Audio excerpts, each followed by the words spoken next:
Hello everyone, my name is Anita and thank you very much for being here on my channel. So I would like to make an announcement. Today is a day of heaven on earth. Now, before you ask me what on earth am I talking about, I am talking about a challenge that I have started myself. Some of my friends have started it. And the challenge is like this. You announce that today is a heaven on earth. Every day in the morning, looking yourself in a mirror. And that's all you need to do. And then just go about your life and see what happens. So I was inspired by one of my friends who actually had that idea. I really like that, and I thought that I may talk about it here as well, because why not? I mean, we could all attempt doing this and see if it has an effect in our lives.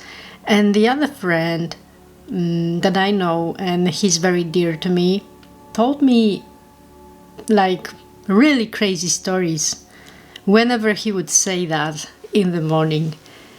I'm very intrigued how it's gonna go, but what I can already say, and this is kind of strange, but I can already see that my energy is different, that I have shifted. I have so much energy. I'm like all over the place. I cannot really sit calmly in my chair. I feel like I need to move around much more. This is quite odd because yesterday I went into a city center in Krakow, to the old town, and I've been talking with my friends till 11 p.m. So we were talking till late. And I have another challenge that I'm doing right now. You can see it on my Instagram. I wake up at 5:30 in the morning, like every day. I do meditation, then I do yoga. I make a short reel from that, and then I post it onto Instagram. And I do it to discipline myself and to be transparent that I am doing what I said I will be doing. And also, if it inspires anyone else to wake up early and do yoga, why not? Go ahead and do it and see how you also change.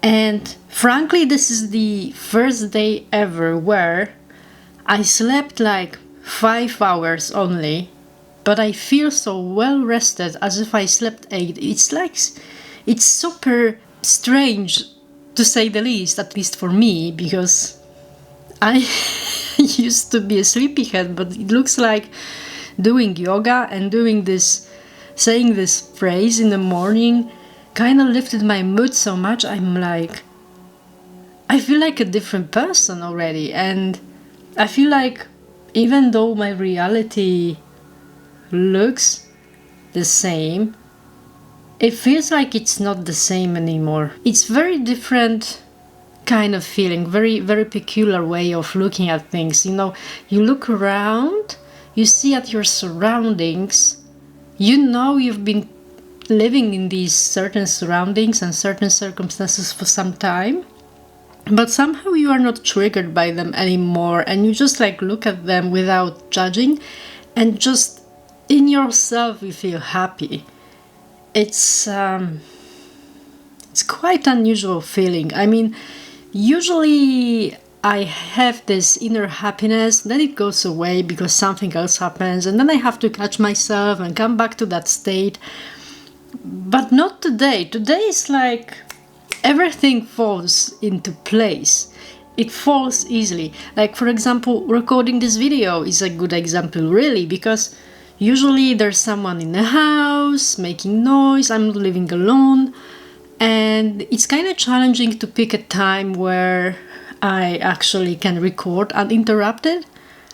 But right now, no one is in the house, and I can just do it like that. And there are no interruptions, and I feel like I'm in a complete flow.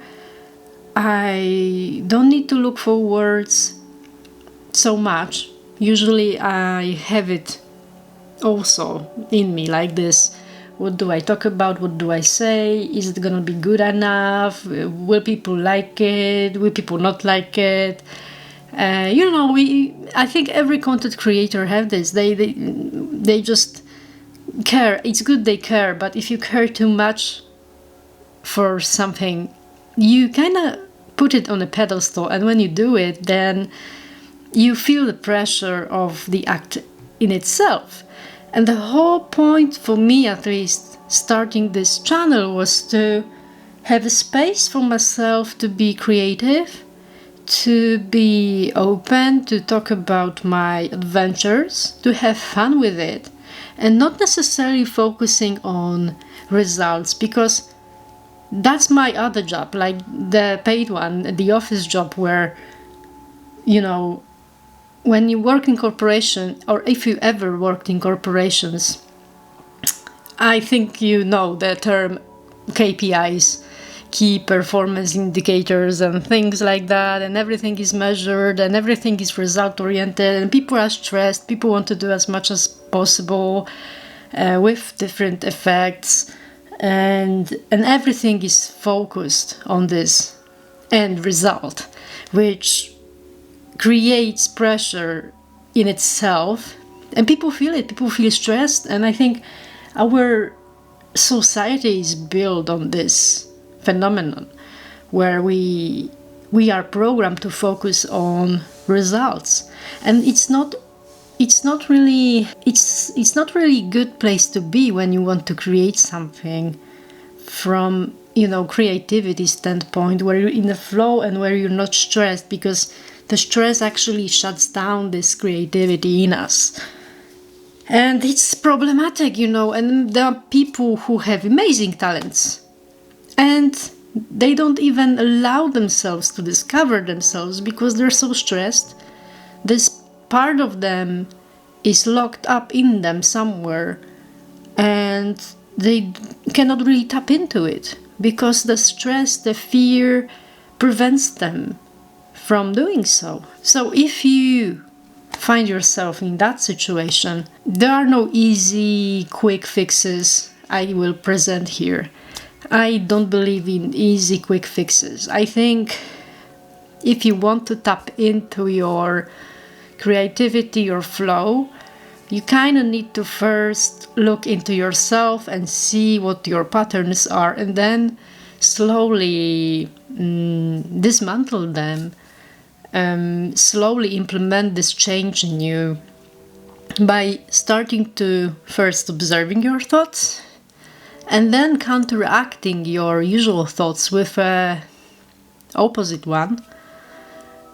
So basically, like I often say, meditation is something that helps you with it, because it helps you to get to know yourself. The word meditation actually means know thyself.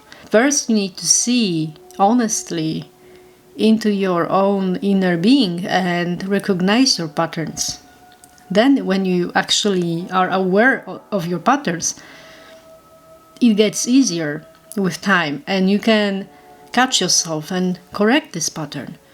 And it may happen thousands of times during one day, where you catch yourself and excuse yourself from doing what you usually do and trying to do something else. And it's a process, it's not a linear process. It's sometimes few steps forwards, few steps back, and I've been experiencing this myself. I think even if you look at my videos, you will see when I am on a high energy, when I am on rather low energy, and even though I try to be as transparent as I am, there are days where I want to convey a message and it just cannot flow out of me because I'm stressed over something, I'm worried over something, or something happened to me during the day and I couldn't somehow tap into that joyful part of me, creative, flowy part of me. And it's perfectly normal. I think every spiritual teacher that you follow has the low days. Like everyone. I don't think they are always on a high-flying disc, as Abraham Hicks says. And even she's quite great at explaining that Esther did this, or Esther thought that, or Esther reacted in that way, you know. And she's also transparent over her own missteps, basically. It takes self-awareness, patience, and trust that wherever you are where you're supposed to be. And everything works out for you, even if it doesn't feel that way, even if you feel unhappy where you are, it happens to you for a reason. When you don't feel happy about your position, it is a signal for you that there's something in you that needs to be changed, something that you need to release, something you need to do inside of you to reflect a better reality outside of you. There are many modalities you can use. You can find a community that is taking care of, you know, meditation and things like that, so that you can share your experiences. It helps a lot. You can watch videos, self-improvement videos. Just don't overdo it. You can meditate, you can go for a walk, you can observe your thoughts, you can do breathing exercises, you can do yoga every day. Whatever it is, the more modalities you use, especially if you use them regularly, those things add up, and before you know it, you will see, you will have clarity. What is it in you that needs attention? And what can you do to turn it over? And if you have no idea, trust me, everyone has spiritual guides. Everyone. There's no exceptions. You can just bluntly ask, show me. Show me what I need to do. Show me one thing I need to do this week, or show me one thing I need to do this month. That will put me on the best timeline ever. And I can assure you, the answer will come to you in the least expected way. It may come in the form of a YouTube video, or in the form of a book someone recommends to you. Or maybe you just somehow bump into information that will resonate with you and will put you on this best timeline if you follow it. But yeah, that's another thing. You need to take action as well, you know? I'm also quite practical, and I take action. And the more you take action, the more clear signal you send to the universe that you're serious about the change. That you're not just sitting around hoping someone will save you. You need to be responsible for yourself. You cannot expect anyone else to save you. But you can trust the help is on the way. The information is on the way. The new friendships, new communities on the way to help you out on your way. And trust me, nothing dies in the universe. You know, if you do something, there is a reaction. So taking action is also a key component of changing yourself. So yeah, that's all what I wanted to talk about. I hope my message has provided you with some information that will help you on your own way. And see you next time. Bye-bye.